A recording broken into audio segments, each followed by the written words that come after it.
Rishabh Pant is back after a year and a half. Virat Kohli is back after the start of the year. And the entire Indian team is back to Test cricket after 6 months. It's been a while without Test cricket, without any cricket at all. But they get back into things with a bumper Test season ahead of them, which sees them play 10 Tests over the course of the next four, starting with five at home, starting with two against Bangladesh. A return for Test cricket.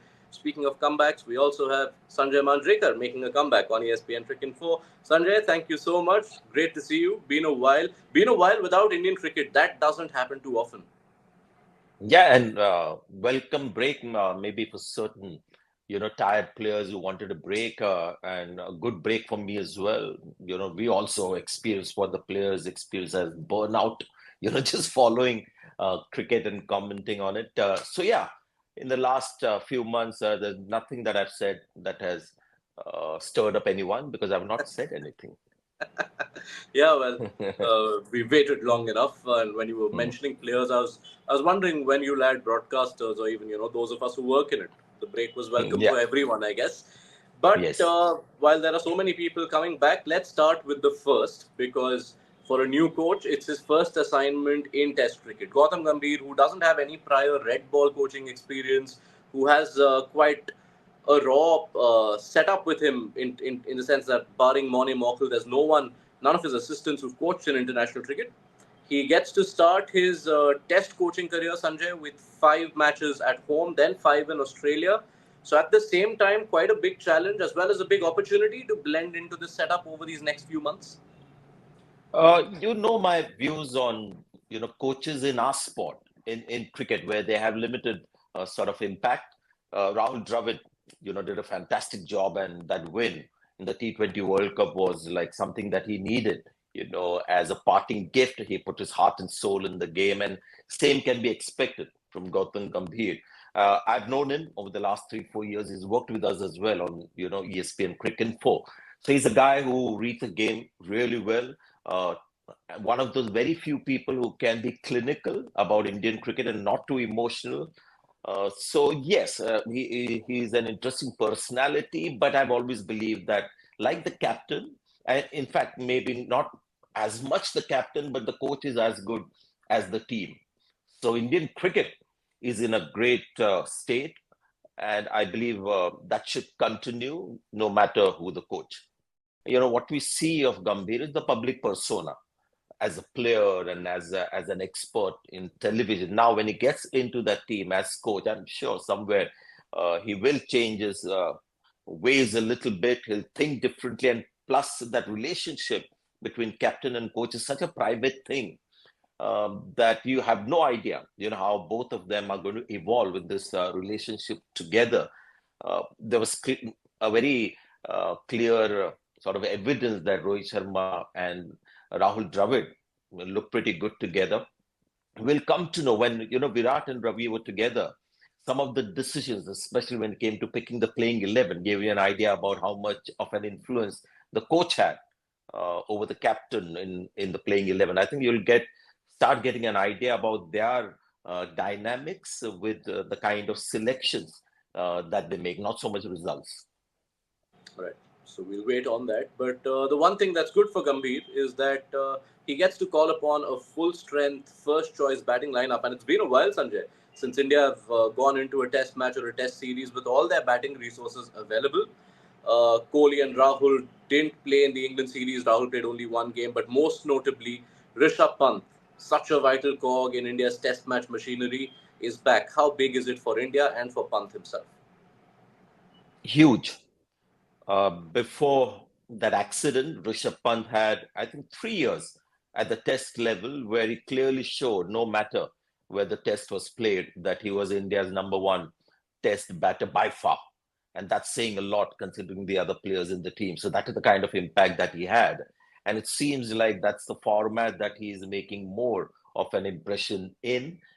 So it's a huge plus for India, just makes the Indian team even more strong. And I think he'll find it easier, getting back into the test groove rather than maybe T20s and one day cricket, white ball cricket. So that is huge.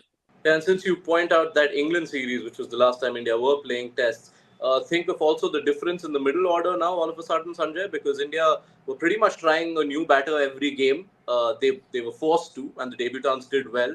But now you get to call upon potentially a 4-5-6 of Kohli, Pant, Rahul, all of whom are coming back into this format after a while. Yes, for Virat Kohli just walks in. Uh, he missed that series against England, but when India was in South Africa, tough conditions, tough pitches, Rishabh Pant wasn't there, and he gave ample evidence of the fact that when we go overseas and against pace and bounce, he's India's number one test batter. So it's good that he's back in the test fold, although his home record hasn't been that great. And that's also got a lot to do with the amount of scores that the Indian batting unit has put up in the last few years. Something to do with the kind of pitches that we've had and ability to play spin as a whole on turners. So yes, but it's not going to be as straightforward. We often talk about KL Rahul back, which is great, but this is a guy who's played now 50 test matches, average is 34. He'll have to take the place of somebody like a Sarfaraz Khan, who got what 350s in 5 innings, and all 350s coming at a strike rate of over 90. There was a run out on 60 odd where he could have gone on to get 100. So India will have to maybe just dwell on those kind of selections a little more. Just because KL Rahul is back and fit doesn't mean, despite his class. I mean, the 100 that he got in South Africa, the 80 against England at Hyderabad. They have to ponder on KL Rahul's entire career, 50 test matches, average 34, injury prone, versus a Sarfaraz Khan who seems tailor-made for Indian pitches and got a first-class average of over 60. So I don't, it shouldn't be straightforward. Pick whoever you want, but there's got to be some time spent on that selection, whether it should be KL Rahul or somebody like Sarfaraz Khan. Okay, so if I were to ask you, if you were making that call and the test match is starting in Chennai, who's your preferred option? I'm a big believer in recent form and the incumbents, unless it becomes really difficult. And I mean, if Tendulkar was coming back and you've got somebody who's got runs and Tendulkar was injured, you give him that position. But I mean, Sarfaraz Khan was a find almost in that series, the way he played. And Indian pitches, Bangladesh, if one of those pitches of the two test matches turns out to be Turner, Sarfaraz Khan is a very interesting player to have. So it's a tough one, but I'll go not so much. It's not a reflection on what I think about KL Rahul, but it's about giving batters a fair deal. This is a guy who's got recent form, played in the last few test matches and played impressively. KL Rahul had his opportunities, has had his opportunities for 50 test matches, doesn't quite have the average to show. Plus, his breaking down regularly is to be something that also has to be thought about. So yes, to answer your question, I would maybe think more on the line of Sarfaraz Khan. But if they prefer KL Rahul, I'll be very happy to watch KL Rahul because he's a great batter to watch. Yeah, and just to back your point up on KL Rahul, there is no other specialist batter in the history of Indian men's tests who's played 50 tests and averaged less than 35. So, a chance for him to correct it if he gets the opportunities. Let's turn our attention towards surfaces because they are always a talking point. You can bet any amount that it will make for a lot of discussion through the series. Sanjay, the primary question I want to ask you is what kind of pitches do India want?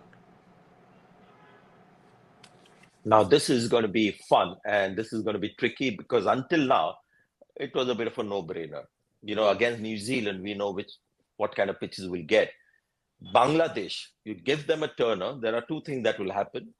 I think there should be a Hindi dialogue like that, no? अगर हम ये करेंगे तो दो चीजें हो सकती है.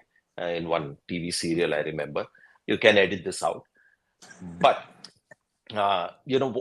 the thing is, with Bangladesh, if you give them a ranked turner, they've got Shakib, lot of experience in recent times as well in test matches. He's playing more as a bowler, and he's got 19 5-wicket hauls on bowling on pitches like this. So he becomes the immediate threat. Mehdi Hassan Miraj, capable bowler, almost defeated India single-handedly when India was in Bangladesh. And they've got another left-arm spinner with a lot of experience. So they've got three formidable spinners, plus the fact that they've got batters like Mushfiqur Rahim, Shakib, and a few others who will handle spin better than some of the other foreign batters that come to India, say from New Zealand or other places, West Indies, for example.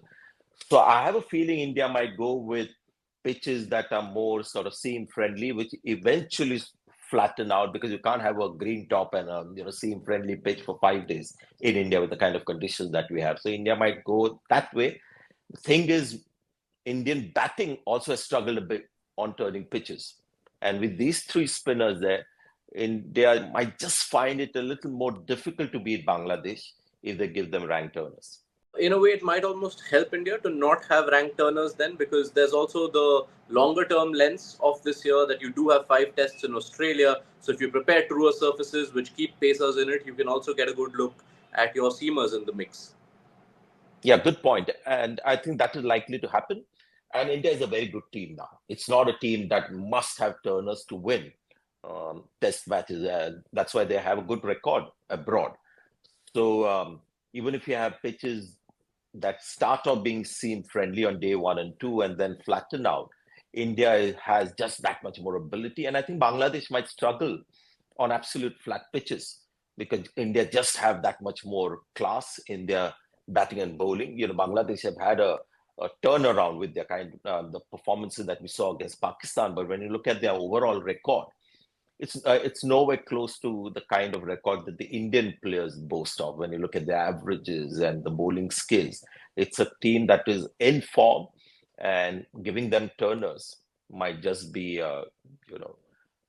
just help Bangladesh's cause. So yes, I think India will go with uh, pitches that help pace, and plus India have somebody like Kuldeep Yadav who might be really useful on a flat pitch. All right.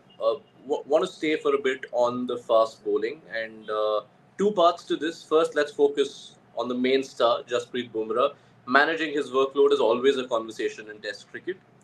You have 10 matches over 4 months, and I don't think Jasprit Bumrah has ever played 10 tests so close to each other ever in his Test career of 6.5 years. So, knowing how essential Bumrah will be for India in those 5 tests in Australia, how many of the 5 home tests would you want to see him play? I recently tweeted about the kind of workload that our big guns have had. And in the last 5 years, I think Bumrah has played only 34% of India's international matches. So he's a guy who's well rested. And I think a call should be taken on the kind of workload one has. For example, if he plays in the 2 test matches against Bangladesh and doesn't bowl much and the spinners do the job, then he's ready to play more. So a call has to be taken accordingly. And I think they've managed Bumrah quite well. Fortunately, the chairman of selectors also used to be a fast bowler, so he know more than some of the batters about workload. So one test match at a time, you think, but yes, you've got to make sure that Bumrah is fit and raring to go come Australia, because in the end, these are the kind of marquee series that leave their impact and impression on the fans. What is going to be of interest, Sanjay, is since you do have that look ahead to Australia and India know that they want to identify who are the support pacers, the additional pacers beyond Bumrah, Siraj, and Shami, assuming those three are fit. You also have in this squad Akash Deep and Yash Dayal.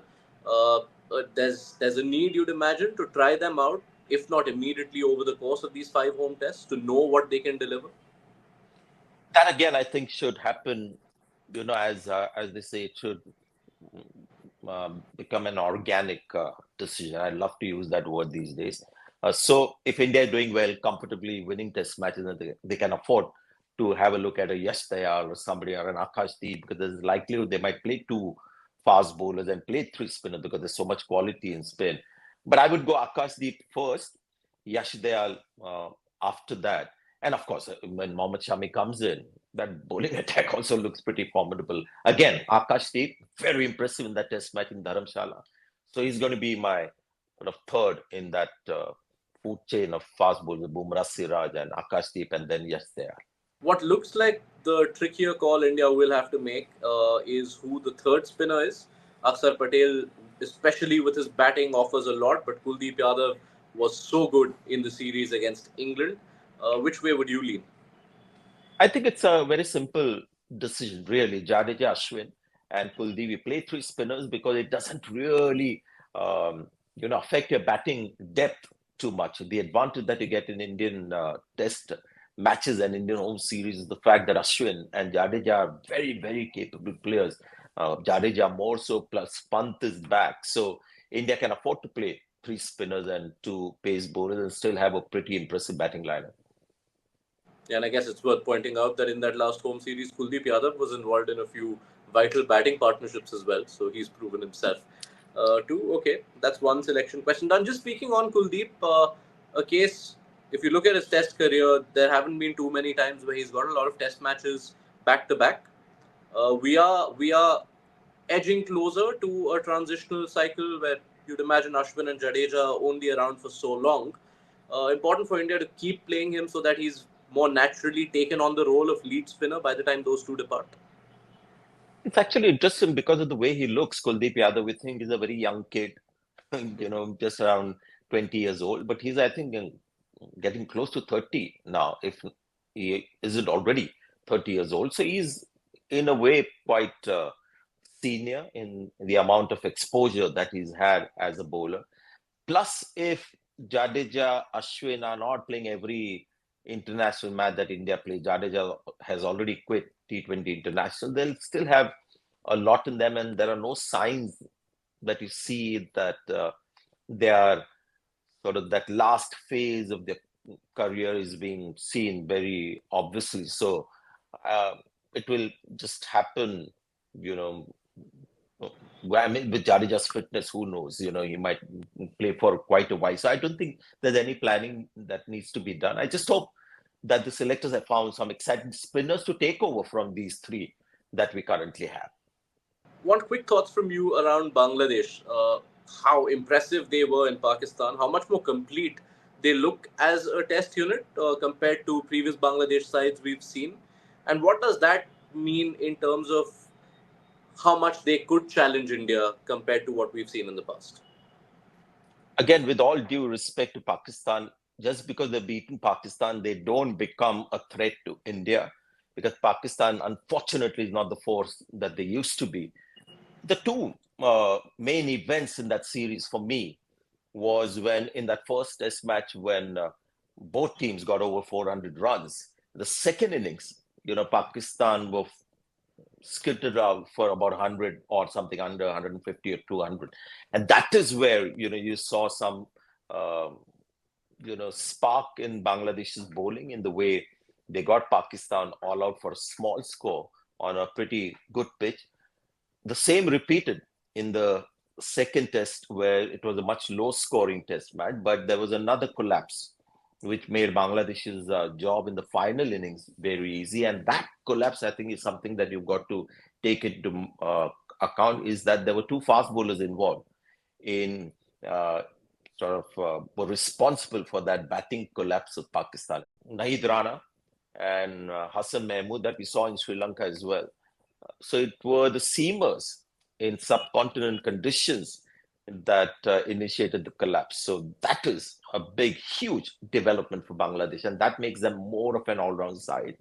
But Bangladesh beating Pakistan is obviously great for Bangladesh, but it's also a reflection of how Pakistan have become as a batting side as well as the bowling side. So hopefully, no such causes for alarm for India. Hmm. Yeah, we were recently debating on ESPN Cricinfo Run Order, which is the second best test team in Asia, and it took a while to arrive to an answer because that is the gulf presently between India and the rest. All right, Sanjay, just as we wrap up the start of a big home season of Test cricket, I want you to give us three things you'd like to see over the course of these five tests against Bangladesh and New Zealand. Uh, One is obviously Pant. Let's hope he just gets back to where he was, when he had that unfortunate incident. So Rishabh Pant's form and just the player that he is, and we saw signs in the T20 World Cup that he hasn't lost much of his spark, and the approach and everything seems pretty intact. I just want to see. I know we've got these three spinners, and there's no chance of another spinner coming in. So somewhere along the line, I just want this quality of spin that India currently have to sort of continue. That there is another generation showing the same kind of promise, because these guys have raised the bar. Kuldeep Yadav, Jadeja, Ashwin. So that is something I want to see during the course of this home series, and maybe give an opportunity to some spin. And it will be a while since we've seen a young new spinner coming and making a mark. So that is something I'd like to see.